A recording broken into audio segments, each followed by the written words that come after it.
be ready because we are going to need to increase the volume here because the volume difference between these two games is quite significant. I did not talk too much about this in the actual run because it wasn't noticeable, but Hello Kitty Cruiser is infamous for one more thing. It's very, very loud music. When I play that game, I have to have the TV on too to not wake up neighbors. Because the game is really loud. This game is not as loud.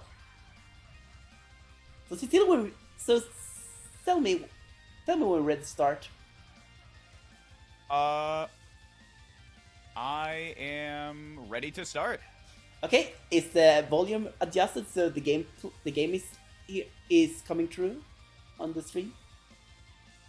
Yeah, Okay. It's good.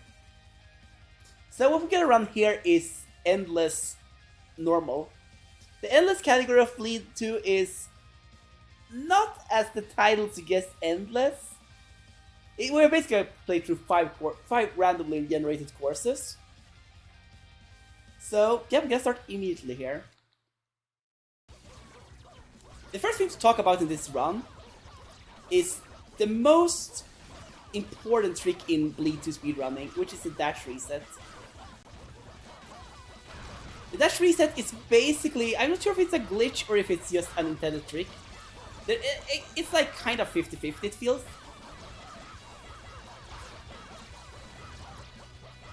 Basically what's happening is that if you are, on the final dash, if you do certain things, we're gonna change a little thing in the menu here.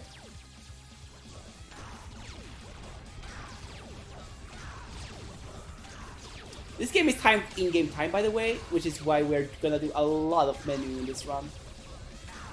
We're doing menuing basically to change weapons around. And the reason why we do that is because there is one little thing called the ability, which is basically the dash we're doing. There is another ability we actually do want to use in the boss fights most of the time, which is the big ball we shoot out. The reason why we do that is because using that plus laser is probably the best way to do damage in this game. Except for the chainsaw, but the chainsaw we are not gonna do in a marathon because that is very, very high risk. The chainsaw is basically a weapon that is... You can only use it if you stand right next to the boss.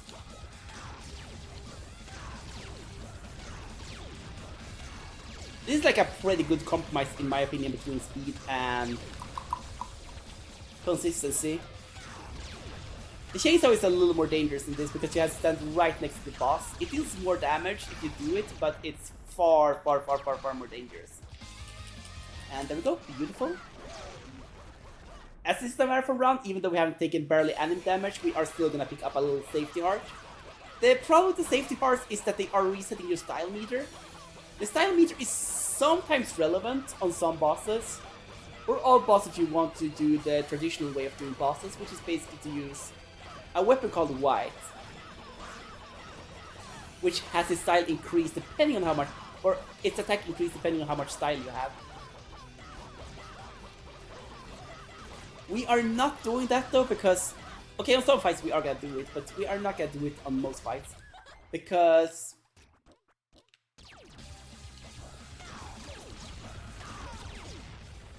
this is actually one of the fights we want to do it the traditional way on. The reason for that is because this boss is gonna shoot a lot of big things at us. Sadly, we have been very, very unlucky so far. We want these, the purple ones. And when we get the yellow ones, we want to jump like we just did. Beautiful. And there we go. Beautiful.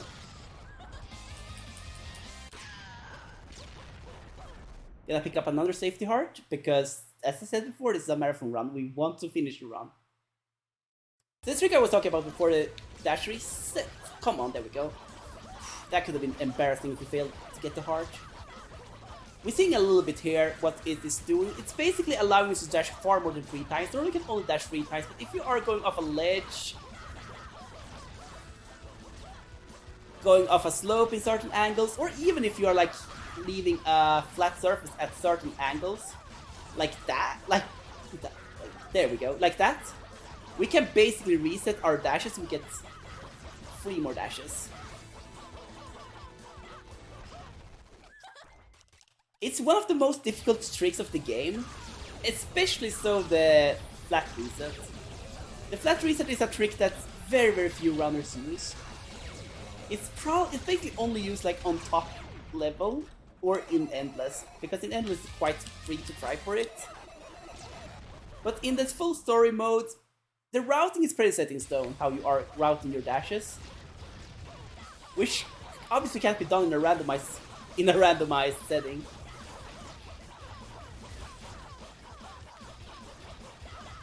And here we go, beautiful. And now we're on the roughest course of the entire game, which is the bubble course. The bubble course is probably the most dreaded thing in this game. The reason why it's so dreaded is because, in particular in this mode that's randomized, you never really know how the bubbles are gonna fall, so you are gonna have to be prepared for anything. And the course is tilting, which means that the bubbles are gonna travel in the direction the course tilts. Which can be a little random sometimes how it's gonna play out, but here we are on the end of the course. After this no, it's not really after this end boss, it's basically when... This boss we also want to use this on, right now. And beautiful, I think we got this. It's not over yet though, there is another thing that can happen. We can have this wall be destroyed, and there can be a second boss, but thankfully there wasn't that time. That was Bleed 2, endless, normal. And what time did we get? We got a lovely 428, sub 430, which is really good.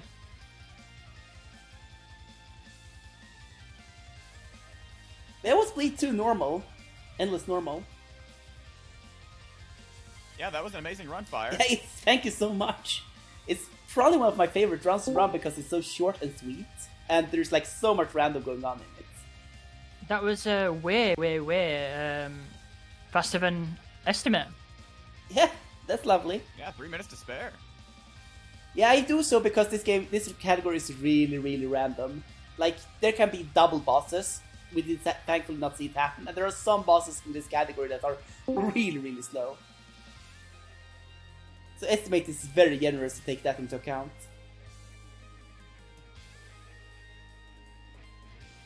Alrighty, I think we're ready to move on to the next game. Yeah, thank you so much for having me. It was fun to be here.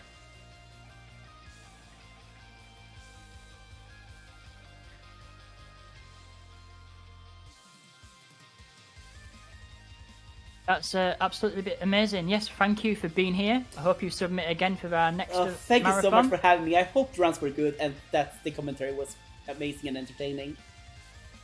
It was that indeed. So again, up next we have The Good Jake Ward, hosted by Soaring Sloth once again, playing Dead to Rights Reckoning, any %. Stay tuned and we will be right back.